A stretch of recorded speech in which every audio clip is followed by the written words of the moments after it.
في سؤال الميت إذا وضع في قبره، فإنه يأتيه ملكان منكر ونكير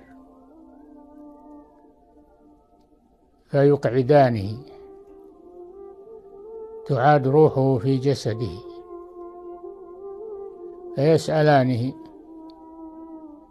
من ربك وما دينك ومن نبيك؟